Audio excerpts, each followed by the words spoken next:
Of course, the topic of education was a key part of the governor's speech. He made it clear that he will push for more school choice in the upcoming legislative session, something that Democrats and even members of his own party don't agree with. Education reporter Taylor Jackson joins us now with more on that. Taylor. Rich. Governor Kevin Stitts said more education choices would benefit Oklahoma students, and he didn't waste any time on recreating the State Board of Education. To rethink education in Oklahoma. At his inauguration Monday, Governor Kevin Stitts called for a change in Oklahoma's education. To the students and to your parents, I want you to hear directly from me. I do not accept that Oklahoma's education system is ranked near the bottom. Stitts didn't waste any time on making changes. On the first day of his second term, he made major changes to the State Board of Education by replacing several of the members ahead of the first meeting, in which State Superintendent Ryan Walters will lead the board. Stitts retained 2 of the 5 members. The new faces joining Walters around the table are Donald Burdick, Marla Hill, Kendra Wesson, and Suzanne Reynolds. While Trent Smith remains on the board due to redistricting, he's now representing a different district. Sarah Lepak is being retained on the education board as well. This decision comes just days after Superintendent Joy Hoffmeister officially walked out of the Oliver Hodge building for the last time. Stitts and Walters are ready to take on the task of providing more educational options for Oklahoma students. During his inaugural address, Stitts pointed to the open transfer law as a success in opening up choice for parents. Just 1 year ago, after we passed the open transfer law, thousands of students are now taking advantage and can now choose to attend a school that better fits their needs. Many lawmakers expect school voucher bills to be considered this session. It's time to teach kids how to think, not what to think.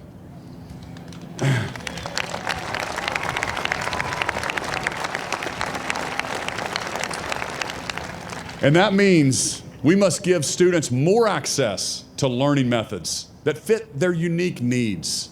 We need more schools, not less schools, like the fearmongers claimed when we called for change. Last year, Senate President Pro Tem Greg Treat's Oklahoma Empowerment Act was passed by the Senate, but it failed to advance in the House. Representative Cindy Munson says she and her colleagues are concerned with how school choice vouchers will affect public schools. We're not opposed to making sure families make the best decisions for themselves. What we are opposed to is putting public dollars into private schools through a voucher, because that doesn't actually help elevate or educate all of our students. A rural Republican in the Senate doesn't believe voucher systems will work for rural Oklahoma. I'm still totally opposed, especially being a rural educator. There's nothing for rural education in regard to that. We don't have private schools out in the rural areas. Senator Dwayne Pemberton says parents in his district push back on the notion of vouchers. But I will tell you, the people in my rural area do not want their local tax dollars going to private schools. And because first of all, right now, a lot of our kids, private schools in Tulsa are 50 miles away. How are they going to get there? It's time for the tough conversations to address what's working and what's not. Both Republican and Democrat lawmakers agree with the governor that there's plenty of work to be done regarding education this session. That means keeping teachers in the classroom. It means focusing on the things that kids need to learn to prepare for the workforce and focusing on curriculum that matters and not getting caught up in this rhetoric about indoctrination.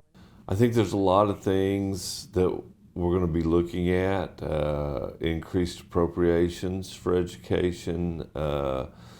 I've got some stuff I'm working on with higher ed. I want to continue the scholarship bill I did last year. So we need to make sure it's funded again.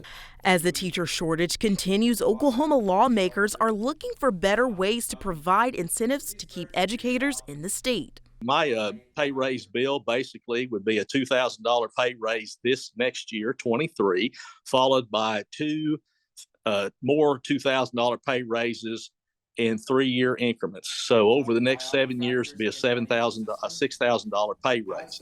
I've got a bill for the National Board Certified Teacher to $3,000 every year for 5 years.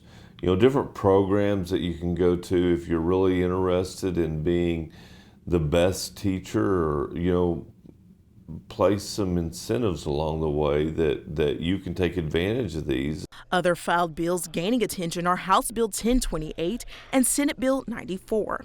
House Bill 1028, authored by Republican Representative John Talley, which prohibits the use of corporal punishment on certain students. Senate Bill 94, authored by Senator Jessica Garvin, would require districts to conduct an annual fitness assessment. Superintendent Ryan Walters will attend his first State Board of Education meeting in his new role as superintendent later this month.